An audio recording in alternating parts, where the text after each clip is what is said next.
Hey everyone, Suzi here, and today we're getting ready to play King Arthur Legends Rise. Am I actually gonna play this game, guys? Alright, so I have a weird history with this game. Which I will talk about, I'll be honest. Because it probably, I don't know that it affects the current developer anyway. It's Netmarble with Kabam.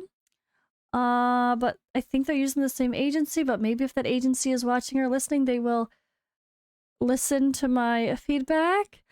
But I had a weird experience with this game. So this came out a while ago as a alpha, right? A beta. Or an alpha then beta. I don't know if the alpha was live actually. I can't remember. But yeah, or playable. But the betas were, and it was terrible. Like at first, it was glitchy. Because they're using Unreal Engine, it was not friendly to mobile, which meant it was not friendly to emulators.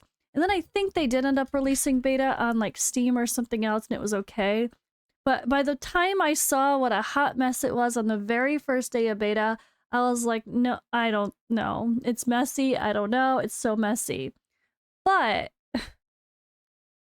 it looks cool. So the reality is the state of Unreal. They are using Unreal Engine to make this game, which means its graphics should be a higher level than all of its competitors in this gacha genre right now that are all using Unity. Unity's, it's not that one's necessarily better than other, they're just different. Like Unity is better for mobile, it's more optimized. But you can't usually pull the crazy detail, and there's some uniqueness to using Unreal that I don't think Unity can pull off, but it's more geared toward a PC or console, I think, experience. So you guys can let me know in the comments if you have any more details on the technical side of all that. I really am not as technical, but I'm very aware that Unreal will typically bring a better visual experience than Unity. So I have high expectations for King Arthur. If they do Unreal Engine as their engine, and it sucks, then that's a problem. All right. But the reason I'm playing this or looking at this is this pre-registration is here now, so you can pre-register. But there's also early access. The early access is going to be on PC globally, which is just Netmarble's client. But I will make a video on all that so you guys can understand how to play now. Now, what does that mean for global? Apparently, Netmarble tends to give early access, then 1 month from now, let it be global, and just that is what it is, without a ton of notice in advance for the global launch date. So if that's the case, the end of November could be global launch for this game. Oh, and just a quick little insert here for the sake of information, so you could see it more clearly. The early access information is here. So this is the Discord.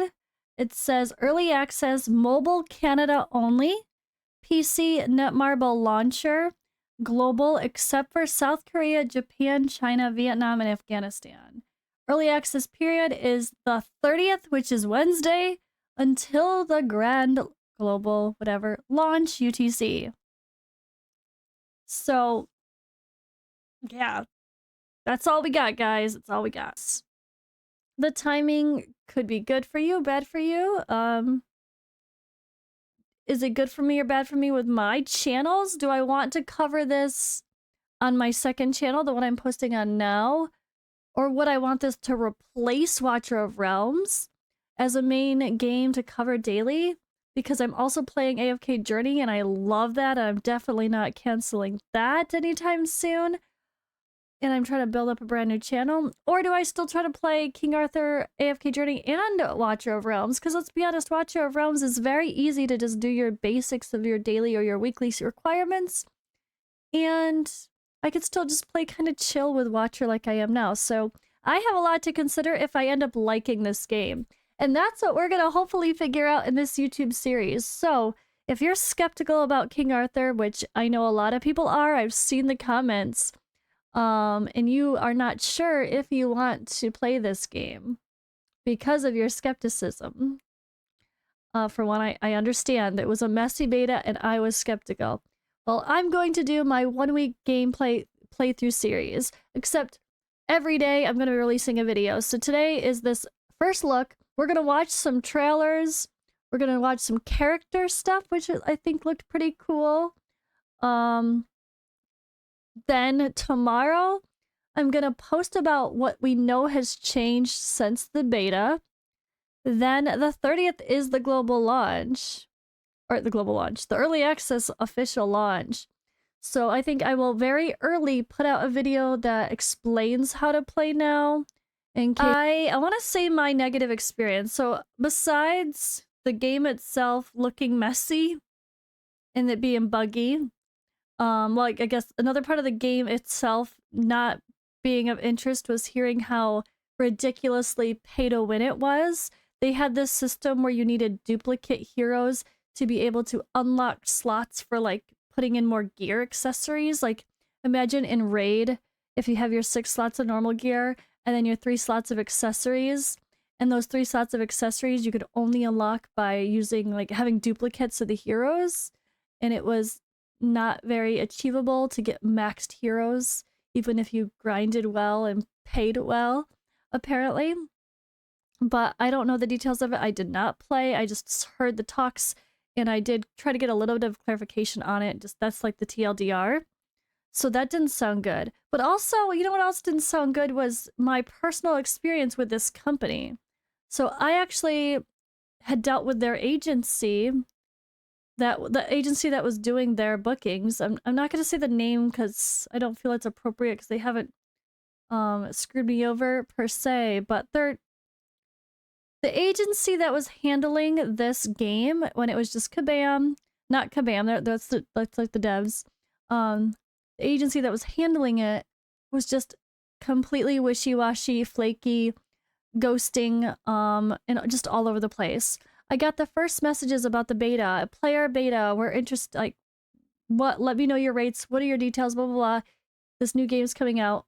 Great. I sent them a message. One day, and every single time they sent out a message from this agency, they're like, please reply within or by, and it's like less than 1 day away from when they send the message. You're like, bruh. They make it sound so urgent, but then they're flaky as hell. So, okay, must reply by within the next 24 hours. So, okay, I did. Within a few minutes, within an hour, I think I sent a reply. And then the next day I get a message from a different person just being like, oh, hey, just wanted to check and see if you're interested in this. I'm like, I already sent a reply immediately after that. And I think it happened like twice or 3 times. Like, I think there was like a third person that had talked to me that did the same thing. And that was like another round of trying to get content creators for the beta gameplay. And then there was some posts about, do you want to join our content creator program? Like, not a paid sponsorship, but do you want to join our content creator program? I'm like, no. You didn't even reply to my messages about offering me paid sponsorships.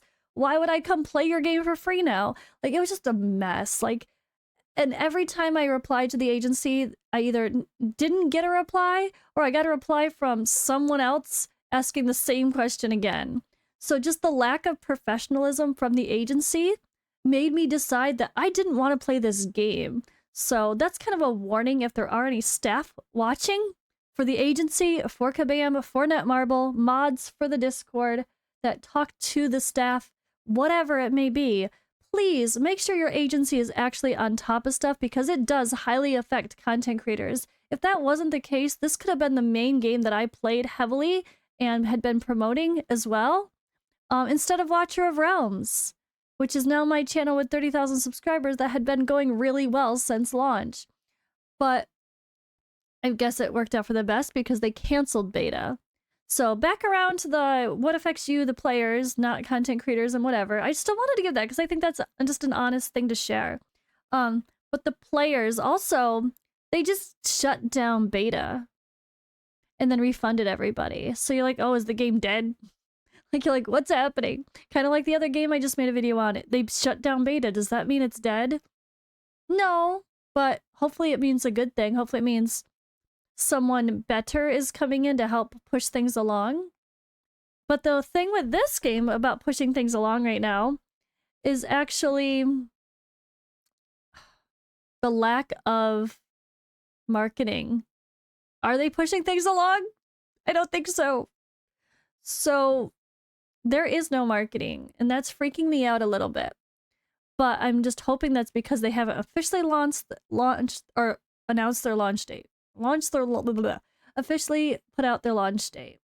Hopefully that's why. I hope. I don't know. But I really hope that's why. Because there's no YouTube, I haven't seen a single ad. Facebook, Instagram, Twitter, whatever, anywhere, no ads, none whatsoever. And that's weird for a game that's coming out soon. They should be, and they're trying to get pre-registrations. There should be millions of pre-registrations already for a game like this. Are there? Considering the Discord that doesn't even have any roles, mods, staff, or anything, is only 3,000 people, I highly doubt it. So it's just it's all very messy and questionable. I saw people worried that Netmarble just bought the project to come in, take over, make some big money, then cancel the game. Like, people have fears of that as well. There's a lot of fears. So it sounds like, honestly, a risky venture for me as a content creator. But that's how we're just going to start out with the 1-week gameplay series anyway. I'm going to play the early access, do my normal 1-week series. I'm going to show my first summons. I'm going to show my first 1 hour of gameplay that I play slowly, really looking deep into the game and trying to understand it. And then I'll do a 1-week review and see, are we going to continue playing this for real?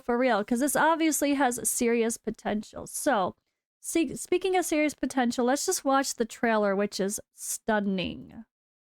So, do I have music? Yes.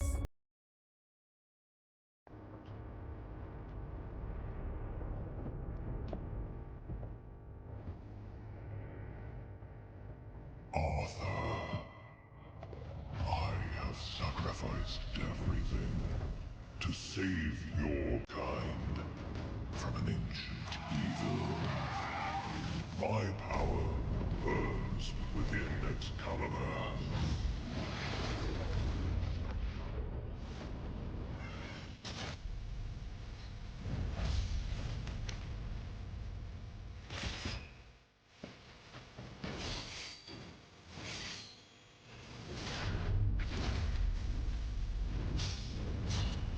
Your bloodline was chosen, but you will not have to face the darkness alone.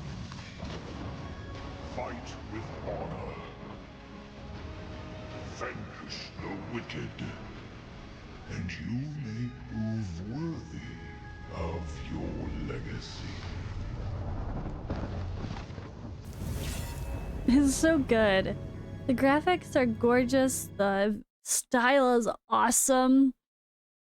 Definitely has potential. So let's check out the little world videos as well.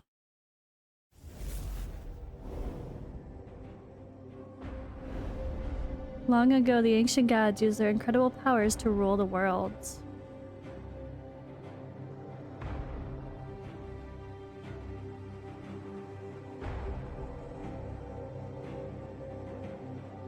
It's cool. The idea of obviously sticking to like the mythology basis. Okay. Little bit of story teasers, I guess. Let's keep going. Immerse yourself in King Arthur's epic journey to stop the return of the ancient gods, Caliburn. In one day, the rebel god Caliburn struck a deal with humanity.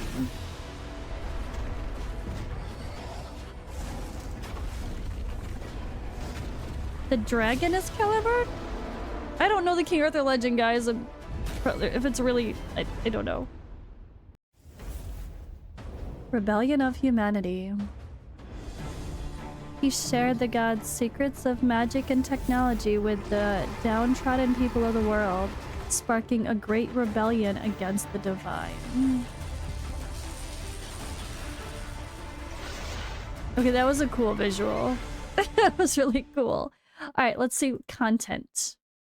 Embark on your adventure to unify Britain. Solve puzzles and uncover hidden treasures and others' secrets.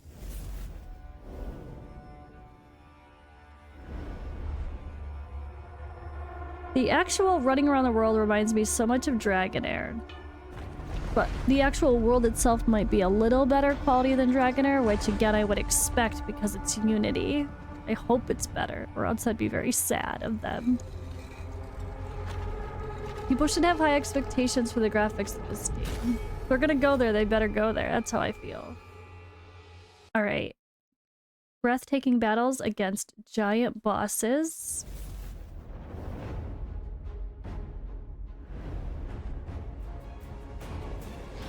Look at the... Ah! Okay, that's cool. That is cool. The dragons are kind of like, okay, we're used to, every game has dragons, but what else, right? What else? Ooh!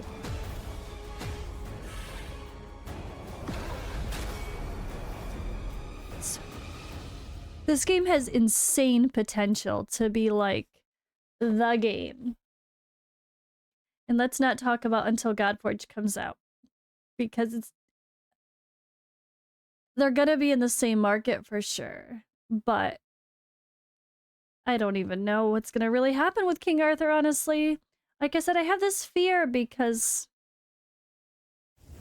of the lack of information right now, but hopefully it's just messy because of the ownership change. I don't even know. Alright, a legendary battleground to determine the strongest of all.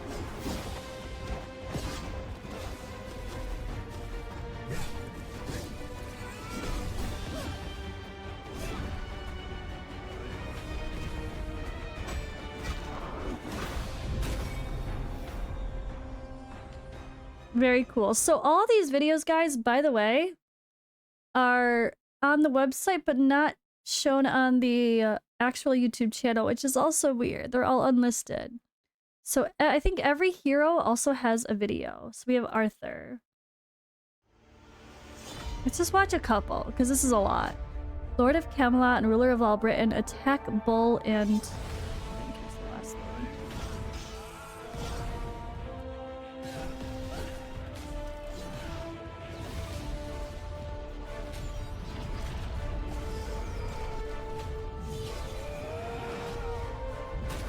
Okay, that's pretty cool.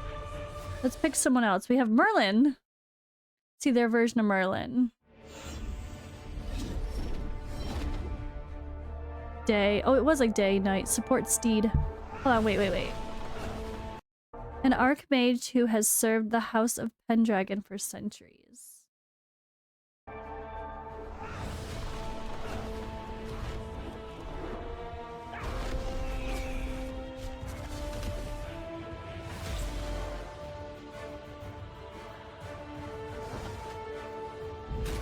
Okay, cool effects. What do we got? We have...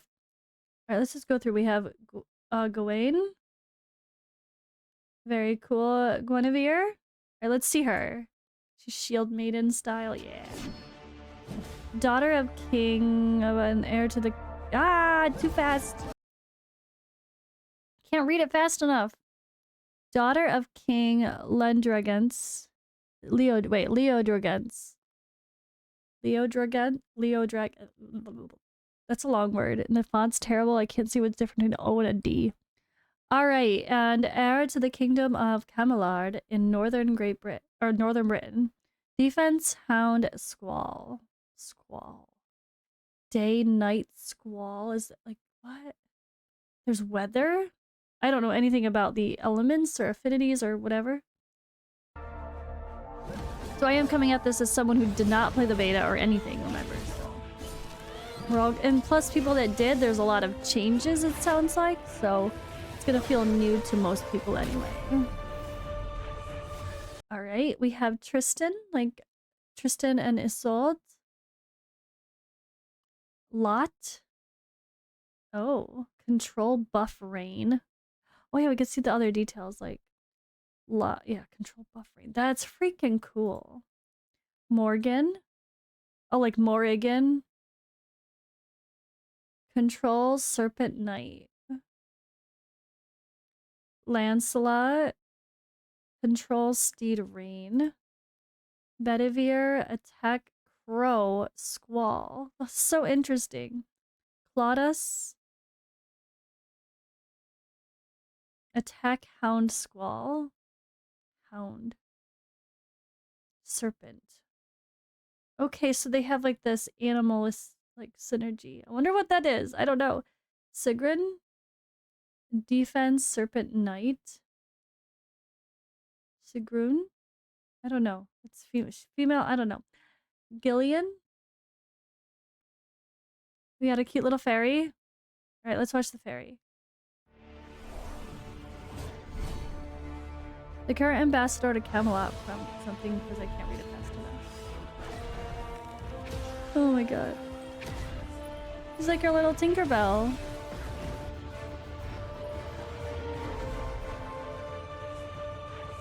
The only thing I don't like is it's so boring basic humans. Like even Merlin's just a boring dude. Tinkerbell looks like a boring girl. That was honestly one of my things I didn't like about the looks of this game. It was just it looked too boxed in by just doing like one legend. At least with Godforge, which I am the, if you guys didn't know, I am the community manager for Godforge, which is run by developed by FATELESS. I work for FATELESS, and Godforge is our first game. That's the better way to say it, if I could have words, if this is your first time finding me. Also, if this is your first time finding me, I look like a derpy pirate because I have Bell's palsy, so there's that. Alright, okay, this... How do I say that? Ein? Now there's a character, thank God. Okay, the Queen of the Dark. She's cool! Okay, good. I want to see that there's not only going to be boring-ass humans. Yeah, she looks great. Okay, they did a good job with her. She looks really cool. I like that. Really cool. Sergius? Florentinius. Okay, so again, all of these videos are on their main website right now is all I'm at, guys. So if you want to watch all these or read the total blurbs and analyze all the differences, we've got Stag, Hound, Serpent to discuss, Crow.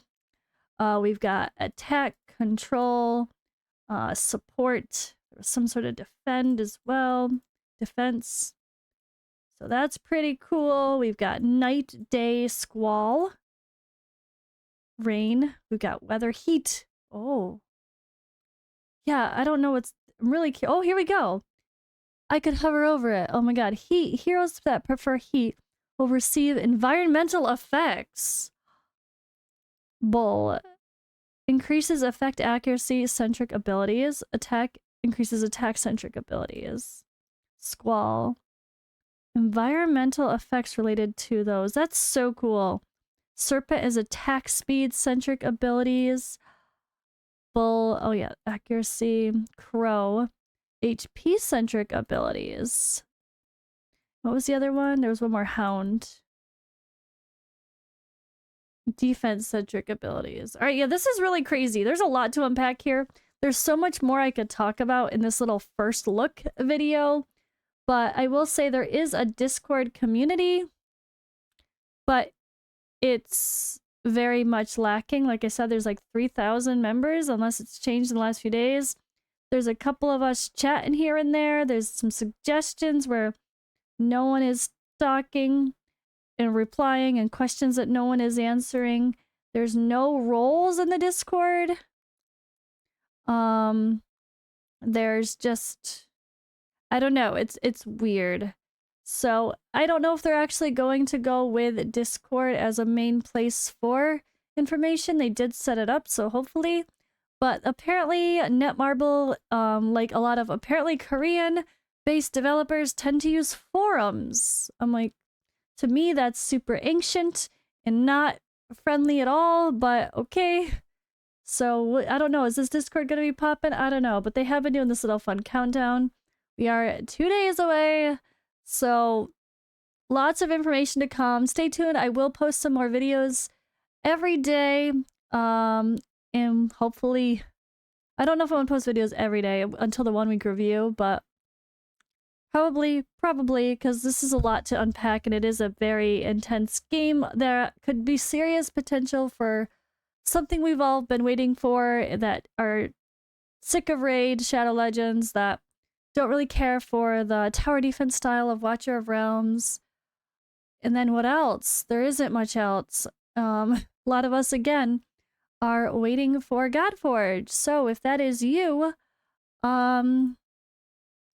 yeah, maybe maybe King Arthur will be our answer for now, at least, and we'll see how it goes. But I'm also very curious about a lot of things too. They don't have any sort of content creator program shown for King Arthur. And what I could find, if they do the same as the other Netmarble games, it's just like I will get a link, and anyone that downloads the game for the first time using a link, my link, I'll get a percentage of revenue. That looks like that's the content creator program, which is all public. The content creator programs look like a revenue share deal if they approve you. So that could be amazing for me. I'm trying to buy a house right now, literally, where I have to come up with cash. So I have to also make smart financial decisions when it comes to games I play. I have to both like them and it has to make me money. It has to be both. Unfortunately, I can't play games. I can't only play for fun. I just don't have that much time. So it has to, but I'm also not going to play something that I hate, you know, like I'm not going to play something just because. I'm not going to lie just because, you know the deal. So don't worry, guys. I'm not doing things just for the money, but it's something that I have to consider. And also part of that is working for Fateless and Godforge. That does take some of my time, which I'm very happy for it to do. And as we get closer to our betas and to launch, that's going to take more time, which again, I'm very happy for it to do. So we're going to have to make some tough decisions here. Will King Arthur be a game that we play long term? Or how is it gonna go? I don't know, but thank you guys for watching, and I will see you in the next video.